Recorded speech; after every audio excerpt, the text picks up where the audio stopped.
SN ನ್ಯೂಸ್ಗೆ ಸ್ವಾಗತ. ನಾನು ಆಕಾಶ್ ತಾಳಿಕೋಟಿ. ಈಗ ಮುಖ್ಯಾಂಶಗಳು. ವಿಧಾನಸಭಾ ಚುನಾವಣೆ ಮುಗಿದು 1 ವರ್ಷ ಕಳೆದರೂ ಯೋಜನೆಗಳಿಗೆ ಸಿಗದ ಅನುದಾನ.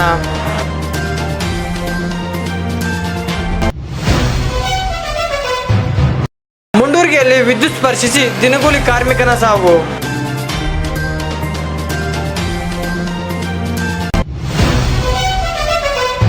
ಕಾಂಗ್ರೆಸ್ ಸರ್ಕಾರದ ಅಭಿವೃದ್ಧಿ ಶೂನ್ಯ, ಬಿಜೆಪಿ ನಾಯಕರು. ಚುನಾವಣಾ ಮಾಧ್ಯಮ ಕೇಂದ್ರದಲ್ಲಿ ನಿನ್ನೆ ನಡೆದ ಪತ್ರಿಕಾಗೋಷ್ಠಿಯಲ್ಲಿ ವಿಧಾನಸಭಾ ಚುನಾವಣೆ ಮುಗಿದು 1 ವರ್ಷ ಕಳೆದರೂ ಯೋಜನೆಗಳಿಗೆ ಸಿಗದ ಅನುದಾನ, ಕಾಂಗ್ರೆಸ್ ಸರ್ಕಾರದ ಅಭಿವೃದ್ಧಿ ಶೂನ್ಯ, ಬಿಜೆಪಿ ನಾಯಕರು ಆಕ್ರೋಶ ವ್ಯಕ್ತಪಡಿಸಿದ್ದಾರೆ. ಚುನಾವಣೆಯ ನಿಮಿತ್ತ ಕಳೆದ ಹಲವು ದಿನಗಳಿಂದ ಚುನಾವಣಾ ಕಾರ್ಯದಲ್ಲಿ ನಮ್ಮ ಜೊತೆಗೆ ಮಾಧ್ಯಮದ ಮಿತ್ರರು, ನಮ್ಮೆಲ್ಲ ಸ್ನೇಹಿತರು ಬಹಳ ದೊಡ್ಡ ಪ್ರಮಾಣದ ಸಹಕಾರವನ್ನ ಚುನಾವಣೆಗೆ ನೀವೆಲ್ಲರೂ ಕೂಡ ಕೊಟ್ಟಿದ್ದೀರಿ. ಈ ಹಿನ್ನೆಲೆಯಲ್ಲಿ ನಿಮಗೆಲ್ಲರಿಗೂ ಕೂಡ ನಾನು ವೈಯಕ್ತಿಕ ನೆಲೆಯಲ್ಲಿ, ಪಾರ್ಟಿಯ ನೆಲೆಯಲ್ಲಿ ಧನ್ಯವಾದಗಳನ್ನ, ಅಭಿನಂದನೆಗಳನ್ನ ಅರ್ಪಿಸ್ತೇನೆ. ವಿಧಾನಸಭಾ ಚುನಾವಣೆಗಳು ಮುಗಿದು 1 ವರ್ಷ ಪೂರ್ಣ ಆಯಿತು. ಹತ್ತತ್ರ ಸರ್ಕಾರವು ರಚನೆ ಆಗಿ 1 ವರ್ಷ ಮುಗಿತಾ ಇದೆ. 1 ವರ್ಷದ ಈ ಸರ್ಕಾರವನ್ನ ಯಾವ ರೀತಿ ವಿಶ್ಲೇಷಿಸಬಹುದು ಅಂತಂದ್ರೆ, ಅಸಮರ್ಥ ಸಂಪುಟ, ಅಭಿವೃದ್ಧಿ ಶೂನ್ಯವಾದಂತ ಒಂದು ಸರ್ಕಾರ, ಯಾವುದೇ ಗೊತ್ತು ಗುರಿ ಇಲ್ಲದಂತಹ ಒಂದು ಆಡಳಿತವನ್ನ 1 ವರ್ಷದ ಅವಧಿಯಲ್ಲಿ ಕರ್ನಾಟಕದ ಜನತೆ ಇವತ್ತು ನೋಡಿದ್ದಾರೆ. ಅಭಿವೃದ್ಧಿ ಶೂನ್ಯವಾದಂತ ಒಂದು ಸರ್ಕಾರ. ನಾನು ತುಂಬಾ ವಿಶ್ಲೇಷಣೆಗಳಿಗೆ ಹೋಗೋದಿಲ್ಲ. ಈ 1 ವರ್ಷದ ಅವಧಿಯಲ್ಲಿ ಈ ಸರ್ಕಾರ ಬಂದ ನಂತರ ಯಾವ ಯೋಜನೆಗಳಿಗೆ ಅನುದಾನವನ್ನ ಕೊಟ್ಟಿದ್ದಾರೆ ಎನ್ನುವಂಥದ್ದನ್ನ ಸರ್ಕಾರ ಬಿಡುಗಡೆ ಮಾಡಲಿ, ಬಹಿರಂಗ ಮಾಡಲಿ. ಸ್ಥಳೀಯ ಮಟ್ಟದಲ್ಲಿ, ವಿಧಾನಸಭಾ ಕ್ಷೇತ್ರದ ಮಟ್ಟದಲ್ಲಿ ಯಾವ ಯೋಜನೆಗಳಿಗೆ ಅಥವಾ ಎಷ್ಟು ಅಭಿವೃದ್ಧಿ ಚಟುವಟಿಕೆಗಳಿಗೆ ಅನುದಾನವನ್ನ ಕೊಟ್ಟಿದ್ದಾರೆ ಎನ್ನುವುದನ್ನ ಸರ್ಕಾರ ಬಹಿರಂಗ ಮಾಡಿದ್ರೆ ಸಾಕು. ಇಂಥ ಒಂದು ಅಭಿವೃದ್ಧಿ ಶೂನ್ಯವಾದಂತಹ ಆಡಳಿತವನ್ನ, ಸರ್ಕಾರವನ್ನ ಕರ್ನಾಟಕದ ಜನತೆ ಯಾವತ್ತೂ ಕೂಡ ನಾವು ನೋಡಿರಲಿಲ್ಲ.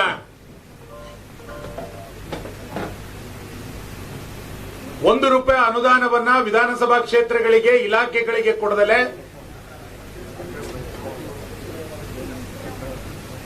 1 ವರ್ಷ ಕಾಲವನ್ನ ಕಳೆದು ಈ ಸರ್ಕಾರ. ನಾವೆಲ್ಲ ಶಾಸಕರು 1 ವರ್ಷದಿಂದ ಒಂದು ಗುದ್ದಲಿ ಪೂಜೆಯನ್ನ ಮಾಡ್ಲಿಕ್ಕಾಗ್ಲಿಲ್ಲ,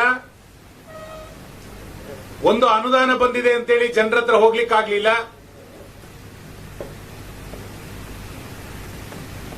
ಜನನು ಕೂಡ ಇತ್ತೀಚೆಗೆ ಈ ಸರ್ಕಾರದಿಂದ ಅನುದಾನಗಳು ಬರೋದಿಲ್ಲ ಅನ್ನುವಂತಷ್ಟರ ಮಟ್ಟಿಗೆ ಜನರ ಭಾವನೆಗಳು ಕೂಡ ಅದೇ ರೀತಿಯಾಗಿ ಕೇಂದ್ರೀಕೃತ ಆಗಲಿಕ್ಕೆ ಪ್ರಾರಂಭ ಆಗಿದೆ. ಪಶ್ಚಾತ್ತಾಪವನ್ನ ಪಡ್ತಾ ಇದ್ದಾರೆ ಜನ. ಇನ್ನು ಮುಖ್ಯಮಂತ್ರಿಗಳು ಮತ್ತು ಸಂಪುಟದ ವಿಷಯಕ್ಕೆ ಬಂದ್ರೆ, ಇಡೀ ಸಂಪುಟವೇ ಅಸಮರ್ಥವಾದಂತ ಒಂದು ಸಂಪುಟ. ಯಾವುದೇ ಮಂತ್ರಿಗಳ ಮೇಲೆ ಹಿಡಿತವನ್ನ ಇಲ್ಲದಂತ ಮುಖ್ಯಮಂತ್ರಿಗಳು ಅಸಮರ್ಥರಾಗಿದ್ದಾರೆ. ಯೋಜನೆಗಳನ್ನ ರೂಪಿಸೋದ್ರಲ್ಲಿ ಮುಖ್ಯಮಂತ್ರಿಗಳು ಅಸಮರ್ಥರಾಗಿದ್ದಾರೆ. ಸರ್ಕಾರಿ ನೌಕರರಿಗೆ ಸಂಬಳ ಸಿಗ್ತಾ ಇಲ್ಲ ಅನ್ನುವಷ್ಟರ ಮಟ್ಟಿಗೆ ಒಂದು ಅಸಮರ್ಥ ಮುಖ್ಯಮಂತ್ರಿ ಆಡಳಿತ ಕರ್ನಾಟಕದಲ್ಲಿ ಇವತ್ತು ನೋಡ್ತಾ ಇದ್ದೇವೆ. ಕಾನೂನು ಸುವ್ಯವಸ್ಥೆ ಇಷ್ಟು ದೊಡ್ಡ ಪ್ರಮಾಣದಲ್ಲಿ ಕುಸಿದಿದೆ. ಇದಕ್ಕೆ ಗೃಹ ಸಚಿವರು ಅಸಮರ್ಥರು ಅಂತ ಕಾಣ್ತಾರೆ. ಕಾನೂನು ಸುವ್ಯವಸ್ಥೆಯನ್ನ ನಿಭಾಯಿಸೋದ್ರಲ್ಲಿ ಗೃಹ ಸಚಿವರು ಸಂಪೂರ್ಣವಾಗಿ ವಿಫಲರಾಗಿರುವುದನ್ನು ಕೂಡ ನಾವು ಕಾಣ್ತಾ ಇದ್ದೇವೆ. ಬರ ಪರಿಹಾರದಲ್ಲಿ ಕಂದಾಯ ಸಚಿವರು ಎಷ್ಟು ದೊಡ್ಡ ಪ್ರಮಾಣದಲ್ಲಿ ವೈಫಲ್ಯವನ್ನ ಕಂಡಿದ್ದಾರೆ. ಒಬ್ಬ ಮಂತ್ರಿಮಂಡಲದ ಸದಸ್ಯರು ಬರ ಪರಿಹಾರದ ಸ್ಥಳಗಳಿಗೆ ಭೇಟಿ ಕೊಡ್ಲಿಕ್ಕಾಗಲಿಲ್ಲ, ಹಣವನ್ನ ಬಿಡುಗಡೆ ಮಾಡಲಿಲ್ಲ. ಕಂದಾಯ ಸಚಿವರಾಗಿ ಕಿತ್ತುಕೊಂಡು ಗ್ರಾಮೀಣಾಭಿವೃದ್ಧಿಯ ಸಚಿವರ ತನಕ ಬರ ಪರಿಹಾರದ ನಿರ್ವಹಣೆಯಲ್ಲಿ ಸಚಿವ ಸಂಪುಟ ಅಸಮರ್ಥರಾಗಿರುವಂತದ್ದು. ರೈತರಿಗೆ ಹೊಸ ಸಾಲ ಸಿಗ್ತಾ ಇಲ್ಲ. ಈಗ ರೈತರ ಸಾಲದ ಬಡ್ಡಿಯನ್ನ ಮನ್ನಾ ಮಾಡಿದೀವಿ ಅಂತೇಳಿ ಘೋಷಣೆ ಮಾಡಿ 496 ಕೋಟಿ ರೂಪಾಯಿ ಅನುದಾನವನ್ನ ಇಲ್ಲಿಯ ತನಕ ಬಿಡುಗಡೆ ಮಾಡದೆ ಪಿಎಲ್ಡಿ ಬ್ಯಾಂಕ್ಗಳಲ್ಲಿ, ಕೃಷಿ ಪತ್ತಿನ ಸಹಕಾರಿ ಸಂಸ್ಥೆಗಳಲ್ಲಿ ರೈತರಿಗೆ ಮರುಸಾಲ ಇವತ್ತು ದೊರಕದೇ ಇರುವಷ್ಟು ಪರಿಸ್ಥಿತಿ ನಿರ್ಮಾಣ ಆಗಿದ್ರೆ ಅದಕ್ಕೆ ಕೃಷಿ ಸಚಿವರು ಅಸಮರ್ಥರಾಗಿದ್ದಾರೆ, ಸಹಕಾರಿ ಸಚಿವರು ಇವತ್ತು ಅಸಮರ್ಥರಾಗಿದ್ದಾರೆ. ಈ ಸರ್ಕಾರ ಬಂದ ನಂತರ ಕರ್ನಾಟಕದ ಒಬ್ಬನೇ ಒಬ್ಬ ರೈತನಿಗೆ ಹೊಸ ಪಂಪ್ಸೆಟ್ಟಿನ ಸಂಪರ್ಕಗಳು ಸಿಗಲಿಲ್ಲ. ರೈತ ಹಣ ಕಟ್ಟಿದ್ರೂ ಕೂಡ ಹೊಸ ಸಂಪರ್ಕ ಸಿಗಲಿಲ್ಲ. 24 ಗಂಟೆ ವಿದ್ಯುತ್ ನಿರಂತರ ಬಿಡಿ, ಗ್ರಾಮೀಣ ಪ್ರದೇಶದಲ್ಲಿ 10-12 ಗಂಟೆ ವಿದ್ಯುತ್ ಕೊಡ್ಲಿಕ್ಕಾಗದಲೇ ಇರುವಂತಹ ಅಸಮರ್ಥ ಇಂಧನ ಸಚಿವರು ನಮ್ಮ ನಡುವೆ ಇದ್ದಾರೆ. ಒಂದು ಸರ್ಕಾರ ಶಿಕ್ಷಣಕ್ಕೆ ಆದ್ಯತೆಯನ್ನು ಕೊಡಬೇಕಾಗಿತ್ತು. ಶಿಕ್ಷಣದ ವ್ಯವಸ್ಥೆ ಸಂಪೂರ್ಣವಾಗಿ ಕುಸಿದು ಬಿದ್ದಿರೋದು. ಅದು ಎಸ್ಎಲ್ಸಿ ಫಲಿತಾಂಶದಲ್ಲಿ ಗ್ರೇಸ್ ಮಾರ್ಕ್ ಅನ್ನ ಕೊಟ್ಟಿರುವಷ್ಟರ ಮಟ್ಟಿಗೆ ಶಿಕ್ಷಣ ಇಲಾಖೆ ಎಷ್ಟು ದೊಡ್ಡ ಪ್ರಮಾಣದಲ್ಲಿ ಅಸಮರ್ಥರಾಗಿದೆ, ಶಿಕ್ಷಣ ಇಲಾಖೆ ಅಸಮರ್ಥ ಆಗಿದೆ ಅನ್ನೋದನ್ನ ನಾವು ನೋಡ್ತಾ ಇದ್ದೇವೆ. ಅಂಗನವಾಡಿಯವರಿಗೆ ಗೌರವಧನವನ್ನು ಹೆಚ್ಚು ಮಾಡಲಿಲ್ಲ. ಅಂಗನವಾಡಿಗಳಿಗೆ ಮೊಟ್ಟೆ ವಿತರಣೆಯಲ್ಲಿ ವ್ಯತ್ಯಾಸ ಆಗಿದೆ. ಅಲ್ಲೂ ಕೂಡ ಮಹಿಳಾ ಮತ್ತು ಮಕ್ಕಳ ಕಲ್ಯಾಣ ಸಚಿವರು ಇವತ್ತು ಅಸಮರ್ಥರಾಗಿರುವುದು. ಬ್ರ್ಯಾಂಡ್ ಬೆಂಗಳೂರು ಇವತ್ತು ದಿಕ್ಕೆಟ್ಟ ಬೆಂಗಳೂರು ಆಗಿದೆ. ಬೆಂಗಳೂರಿಗೆ ಯಾವ ರೀತಿಯಾದಂತಹ ಯೋಜನೆಗಳನ್ನು ರೂಪಿಸೋದ್ರಲ್ಲಿ ನಗರಾಭಿವೃದ್ಧಿ ಸಚಿವರು ಇವತ್ತು ಅಸಮರ್ಥರಾಗಿರುವಂತದ್ದು. ಈ ರೀತಿ ಎಲ್ಲ ರೀತಿಯಾದಂತ ನಾನು ಇಲಾಖೆಗಳ ಇಲಾಖಾವಾರು ಇದನ್ನು ಹೇಳ್ಬೋದು. ಆ ಹಿನ್ನೆಲೆಯಲ್ಲಿ ನಾನು ಮತ್ತೆ ಹೇಳ್ತೇನೆ, ಅಸಮರ್ಥ ಸಂಪುಟ, ಅಭಿವೃದ್ಧಿ ಶೂನ್ಯವಾದಂತ ಒಂದು ಸರ್ಕಾರ. ಇಂಥ ಸರ್ಕಾರವನ್ನ ಕರ್ನಾಟಕದ ಜನತೆ ಯಾವತ್ತೂ ಕೂಡ ನೋಡಿರಲಿಲ್ಲ. ಬೆಲೆ ಹೆಚ್ಚಳವನ್ನ ಬಹಳ ದೊಡ್ಡ ಪ್ರಮಾಣದಲ್ಲಿ ಮಾಡ್ತಾ ಪಿಕ್ ಪ್ಯಾಕೆಟ್ ಕಾಂಗ್ರೆಸ್ ಅಂತ ನಾವೇನು ಹಿಂದೆ ಹೇಳಿದ್ವಿ, ಅದನ್ನು ಸರಿ ಮಾಡಿಕೊಳ್ಳೋದ್ರಲ್ಲೂ ಕೂಡ ಸರ್ಕಾರ ಇವತ್ತು ತಯಾರಾಗಲಿಲ್ಲ. ಯಾವುದೇ ಆಡಳಿತವನ್ನ, ಅದು ಗ್ರಾಮ ಪಂಚಾಯಿತಿಯಿಂದ ಹಿಡಿದು ಲೋಕಸಭೆಯ ತನಕ ಯಾವುದೇ ಆಡಳಿತವನ್ನ ಜನಪ್ರತಿನಿಧಿಗಳು ನಡೆಸಬೇಕು. ಜನರಿಂದ ಆಯ್ಕೆ ಆದಂತ ಜನಪ್ರತಿನಿಧಿಗಳು ಆಡಳಿತವನ್ನು ನಡೆಸಬೇಕು. ಆದರೆ ಕರ್ನಾಟಕದಲ್ಲಿ ಆಡಳಿತವನ್ನ ಕೆಲ ಕುಟುಂಬದ ಸದಸ್ಯರು ನಡೆಸ್ತಾ ಇದ್ದಾರೆ. ಇವೆಂಟ್ ಮ್ಯಾನೇಜಿನ ಸದಸ್ಯರುಗಳು ಸರ್ಕಾರವನ್ನು ನಡೆಸ್ತಾ ಇದ್ದಾರೆ. ಜನಪ್ರತಿನಿಧಿಗಳಿಗೆ ಅಪಮಾನ ಮಾಡುವಂತ ರೀತಿಯಲ್ಲಿ ಈ ಸರ್ಕಾರ ನಡೀತಾ ಇದೆ. ವಿಧಾನಸೌಧದ ಆಡಳಿತ ಯಾರದೋ ಮನೆಯ ಕಿಚನ್ ನಲ್ಲಿ ನಡೀತಾ ಇದೆ ಅಂತೇಳಿ ಭಾಸ ಆಗ್ತಾ ಇದೆ.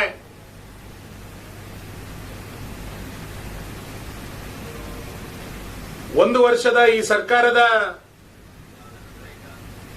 ಅವ್ಯವಸ್ಥೆ ದಿನದಿಂದ ದಿನಕ್ಕೆ ಬಯಲಾಗ್ತಾ ಇದೆ. ಲೋಕಸಭಾ ಚುನಾವಣೆಗಳು ಮುಗಿತಾ ಇದ್ದಂತ ಸಂದರ್ಭದಲ್ಲಿ ವಿಧಾನ ಪರಿಷತ್ತಿನ ಚುನಾವಣೆಗಳು ಕೂಡ ಈಗಾಗಲೇ ತಯಾರಿಯ ಪ್ರಕ್ರಿಯೆಗಳನ್ನು ಮಾಡ್ತಾ ಇದ್ದೇವೆ. ಈ ಒಂದು ವರ್ಷದ ಸರ್ಕಾರದ ಅಭಿವೃದ್ಧಿ ಶೂನ್ಯವಾದಂತಹ ಸರ್ಕಾರ, ಅಸಮರ್ಥ ಸಂಪುಟದ ವಿರುದ್ಧ ನಾವು ಜನಾಂದೋಲನವನ್ನ, ಜನಜಾಗೃತಿಯನ್ನ ಬಿಜೆಪಿ ಆರಂಭ ಮಾಡುತ್ತೆ.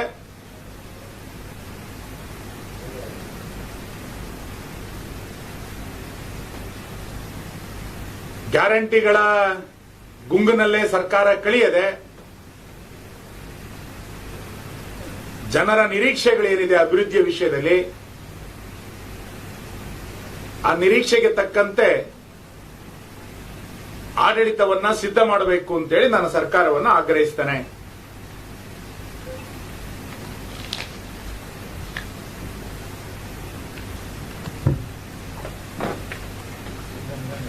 ಧನ್ಯವಾದಗಳು ಸರ್. ಒಟ್ಟಾಗಿ ಊಟ ಮಾಡೋಣ. ನೀವು ಚುನಾವಣೆ ಕಷ್ಟಪಟ್ಟಿದ್ರಿ, ನಾವು ಚುನಾವಣೆ ಕಷ್ಟಪಟ್ಟಿದ್ವಿ. ಹಾಸನದಲ್ಲಿ SIT ದಾಳಿ ಸರ್, ಒಂದು ಬಿಜೆಪಿ ಮುಖಂಡರನ್ನ ಎಲ್ಲೋ ಒಂದ್ ಕಡೆ ಟಾರ್ಗೆಟ್ ಮಾಡಲಾಗ್ತಿದೆ ಅಂತ ಒಂದು ನಿನ್ನೆ ಬಿಜೆಪಿ ಹಾಸನ ಕಚೇರಿಗೂ ಕೂಡ ತಪಾಸಣೆ ಮಾಡಿದ್ದಾರೆ. ಇದೆಲ್ಲ ಏನ್ ತೋರಿಸ್ತಾ ಇದೆ? ಈ ವೇಳೆ ರಾಜ್ಯ ಸರ್ಕಾರದ ಕಾರ್ಯದರ್ಶಿಗಳಾದ ಶ್ರೀ ಸುನಿಲ್ ಕುಮಾರ್, ಶ್ರೀ ಪಿ ರಾಜೀವ್, ರಾಜ್ಯ ಮುಖ್ಯ ವಕ್ತಾರರಾದ ಶ್ರೀ ಅಶ್ವಥ್ ನಾರಾಯಣ್ ಹಾಗೂ ಉಪಸ್ಥಿತರಿದ್ದರು. ಮುಂಡೂರಿಗೆಯಲ್ಲಿ ವಿದ್ಯುತ್ ಸ್ಪರ್ಶಿಸಿ ದಿನಗೂಲಿ ಕಾರ್ಮಿಕನ ಸಾವು. ವಿದ್ಯುತ್ ಕಂಬವೇರಿ ಕೆಲಸ ಮಾಡುತ್ತಿದ್ದ ವ್ಯಕ್ತಿ ಶಾಕ್ನಿಂದ ಸಾವನ್ನಪ್ಪಿದ್ದಾನೆ. ಗದಗ ಜಿಲ್ಲೆ ಮುಂಡರ್ಗಿ ಪಟ್ಟಣದ ಹಳೆ ತಹಸೀಲ್ದಾರ್ ಕಚೇರಿ ಬಳಿ ಘಟನೆ ನಡೆದಿದೆ. ಲೈನ್ಮ್ಯಾನ್ ಕೈ ಕೆಳಗೆ ಕೆಲಸ ಮಾಡುತ್ತಿದ್ದ ವ್ಯಕ್ತಿ ಗುರುಸಿದ್ದಯ್ಯ ಹಿರೇಮಠ್ ಮೃತಪಟ್ಟಿದ್ದಾನೆ. ಹಲವು ವರ್ಷಗಳಿಂದ ಲೈನ್ಮ್ಯಾನ್ ಬಳಿ ಕೆಲಸ ಮಾಡುತ್ತಿದ್ದ ಗುರುಸಿದ್ದಯ್ಯ ಲೈನ್ಮ್ಯಾನ್ ಸೂಚನೆಯ ಮೇರೆಗೆ ವಿದ್ಯುತ್ ಕಂಬವೇರಿ ಕೆಲಸ ಮಾಡುತ್ತಿದ್ದ. ಈ ವೇಳೆ ವಿದ್ಯುತ್ ಶಾಕ್ ಸಂಭವಿಸಿ ಅವಘಡ ನಡೆದಿದೆ. ಘಟನೆಗೆ ಅಧಿಕಾರಿಗಳ ನಿರ್ಲಕ್ಷ್ಯವೇ ಕಾರಣ ಎಂದು ಸ್ಥಳೀಯರು ದೂರನ್ನು ಮುಂಡರ್ಗಿ ಪೊಲೀಸ್ ಠಾಣೆಯಲ್ಲಿ ಪ್ರಕರಣ ದಾಖಲು ಮಾಡಿದ್ದಾರೆ.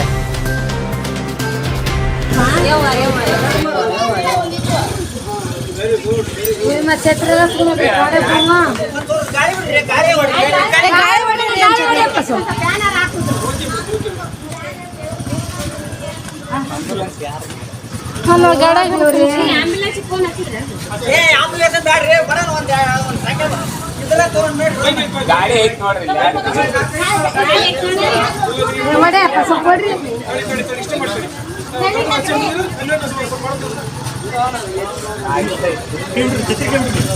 ಪರಮಾತ್ಮ ಕರೆಂಟ್ ಆಫ್ ಮಾಡಿಲ್ಲ ಗೊತ್ತೈತಿ ನೋಡ್ರಿ, ಅವ್ರಿಗೆ ಆಫ್ ಮಾಡ್ಯಾರ, ಇದು ಮಾಡ್ಬೇಕಲ್ರಿ, ಅವ್ರಿಗೆ ಆಗಲೆಲ್ಲ ಗೊತ್ತಿರ್ತೈತಿ.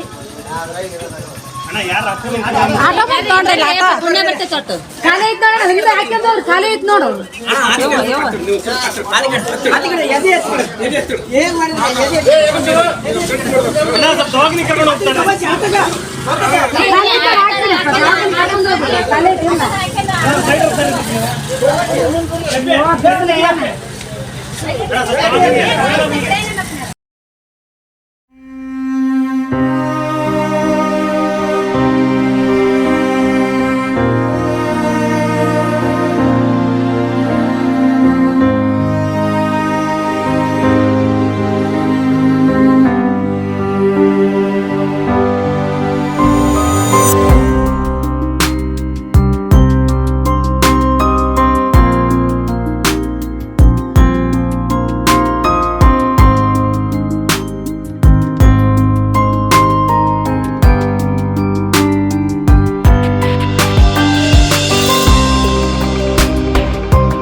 ಈಗ ಮತ್ತೊಮ್ಮೆ ಮುಖ್ಯಾಂಶಗಳು.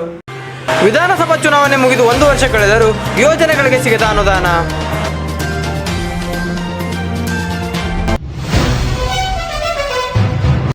ಮುಂಡೂರಿಗೆಯಲ್ಲಿ ವಿದ್ಯುತ್ ಸ್ಪರ್ಶಿಸಿ ದಿನಗೂಲಿ ಕಾರ್ಮಿಕನ ಸಾವು.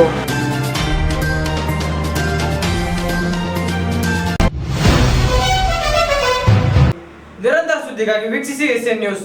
ವಂದನೆಗಳು.